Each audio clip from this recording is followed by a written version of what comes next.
At ang ginastos ko nga pala sa ano na to, sa incubator na to, DIY incubator, ay ilalagay ko na lang po sa sa description box para kapag gusto niyo pong mag DIY, hindi na po kasama ang styrofoam kasi nga hindi ko naman binili po yung styrofoam.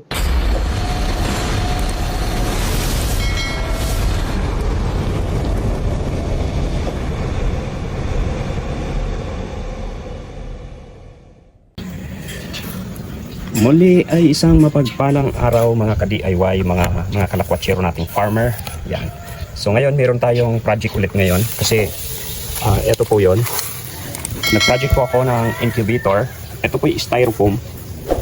Yan. Dapat karton lang ang gagawin ko pero nakakita ako ng styrofoam dito sa akin. Stock na to kaya hindi ko na rin siya binili. No, ito yung pinaglagyan ng crayfish noon na butas-butas. So ginamit ko. Bali, eto namang DIY ko na to ay sumunod lang din ako sa may mga napapanood lang din ako sa may mga napapanood lang din ako sa YouTube paano siya gawin. Kaya ito na siya ngayon. So i-improve ko lang yung siguro yung mga wirings, mga ganyan, i-improve ko lang siya sa ayos. Ayan, binalutan ko lang ito ng tape. Binalutan natin ng tape para medyo tumibay siya, hindi agad-agad masisira yung styro. Kasi styro nga lang yan, pagkano magagasgas na magagasgas. At andito na rin yung ating thermostat, na ikabit ko na rin to.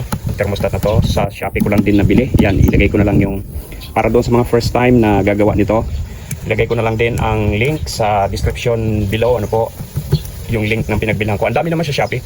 So, bali, ayan na siya, binalot ko na lang siya dito, ganyan. Kaso ito, hindi na inabot, no, kinulang na, nakatatlong tape po yan, no, duct tape, ang binalot natin para mas matibay. Hindi yung masking tape, no, duct tape po yan. Tapos binutasan ko lang dito sa ibabaw, isang butas, tapos dito sa gilid na to, dalawang butas, sa likod, dalawang butas din, pahalang naman ng ganyan, tapos dito, dalawang butas din. At nailagay ko na yung ating sensor ng thermostat, ayan.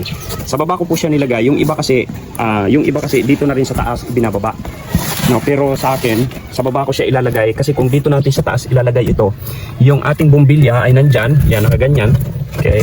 Siguro dagdagan lang natin isang butas kasi na-occupy na ng na-occupy na nitong ilaw na to. Yung iba kasi dito lang nakalagay din, nakalawit lang dito. So which is hindi para sa akin kasi air conditioning ako. Which is hindi siya magiging hindi magiging tama hindi magiging accurate ang nasinsense niya sa loob. So kaya ang ginawa ko, dahil nga refrigeration tayo, air conditioning ako, so may idea ako rito kung ano yung tama, kung ano yung maganda. Dito ko nilagay yung sensor. Ayan, nakadikit na rin yung sensor. Lusot ko lang din dito sa butas. Siguro magdadagdag lang tayo ng dalawa rito. Mas maganda magdagdag ako ng dalawa dito sa gilid na to, na butas, para tigda dalawa. Ang ilalim, wala na siyempre yung butas yan. So bali ganyan ang forma niyan. Okay, meron pa rin akong nakuhang ito switch ng mga pinaglumaan ko, pinagkatingan para doon sa ginamit ko doon sa aking kulungan ng manok. So ito na yung gagamitin ko para meron siyang switch. Kahit man naka-plug la po yan, no, kahit naka-plug po. So gagamit pa rin ako ng switch. For safety measure pa rin po yan. Tapos, ang pintuan, nilagyan lang natin ng salamin. Yan, salamin lang po yan. Dinikitan ko lang yan ng glow stick. Ayan. Stick glue lang po ang ginamit ko dyan. Tapos, ang ating dito naman sa ilalim, ito yon. Dito sa scrap ko din galing. Sa kulungan dati ng mga tuta ko yan. So dahil wala na akong tuta, ayun, kinating na. So ayan, bali ganyan. Ito yung bali ganyan ang mangyayari niyan, no? Para kapag para kapag may itlog, dito na lang natin ipapatong.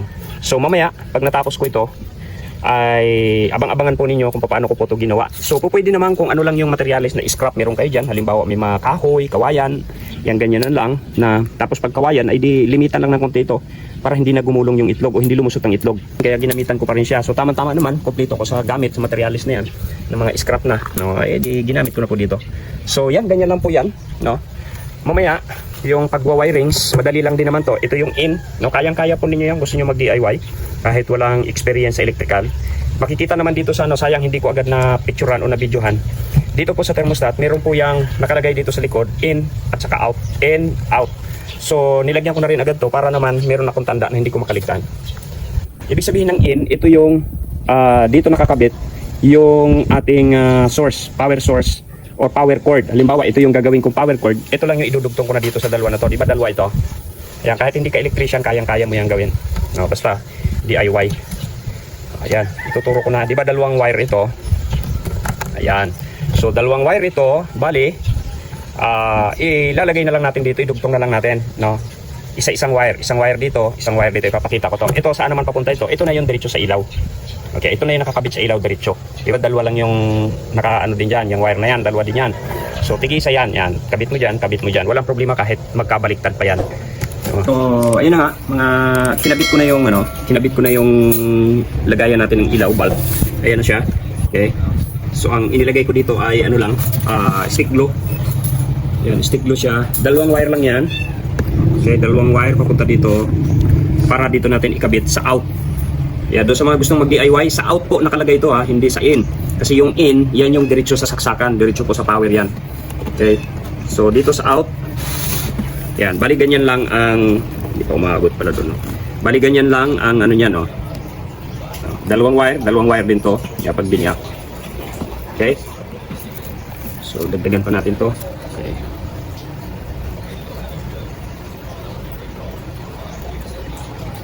Kung wala kayong styro, kahit huwag nang bumili, or kung meron ka namang, kung may budget ka naman na pambili ng styro, mas maganda, matagal mo nang gagamitin. Pwede rin kasi ang karton. Kahit wala na ring thermostat, pwede. Ang mahirap lang kapag walang thermostat, lalo sa mga first timer na katulad ko, ay medyo mahihirapan tayo sa baka hindi mapapisa. Kasi meron palang tamang required temperature ang mga itlog para sila ay mapisa. Ito, magkano lang naman ito? Kung mag-i-invest tayo ng ganito, kisa naman sa masayang yung iyong sisiw, yung itlog. Ito magkano lang, wala pa 200, 150 lang kasama charge. Itong isa na to. So dito, mamumonitor mo siya, mabibigyan mo siya accurate na temperature dito sa loob. Kasi may sensor. Ito yung sensor niyan. Ayan, ito yung, basta itong wire na to na itim na maliliit, diretso na yan dito sa sensor sa loob. Okay. So yun lang, wala namang ibang wala namang ibang connection. Kaya sa mga gustong mag-DIY, hindi po kayo mahihirapan. Dalawa lang yan, kahit hindi ka electrician, wala kang ibang gagawin dyan. Yan lang yun. Out, in out lang. Yung in, diretso sa power supply, kung saan mo isasaksak. Ito na yun. Pag pinutol ko to, ito na yun. Lalagyan ko na lang ng plug dito sa dulo para naka-plug in na lang doon sa mga saksakan. So, okay na siya. Ganun lang. Dito yun ilalagay. Ayan. Basta itong dalawa na to, dito na yan sa ilaw. Ayan. Mamaya ulit. Ayun, siya nga pala mga kalakotsiro. Dumating na rin yung ating hygrometer. Yung panukat ng humidity dito sa loob. At ang ginastos ko nga pala sa sa incubator na to, DIY incubator, ay ilalagay ko na lang po sa description box para kapag gusto niyo pong mag-DIY, hindi na po kasama ang styrofoam kasi nga hindi ko naman binili po yung styrofoam. Pwede naman kung ano meron, kung may maganda-gandang karton, makapal na karton, pwede na po yung karton, pero kung gusto niyo naman na talagang tumagal na, isang gawaan na lang, pwede kayo bumili ng styrofoam kung saan po makakatipid. Kung manipis na plywood, pwede rin.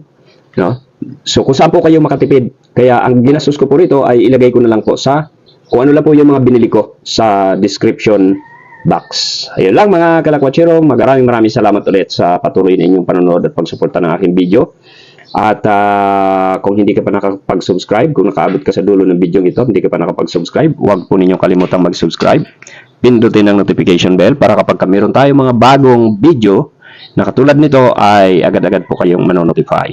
Yan, maraming salamat. God bless po and bye-bye.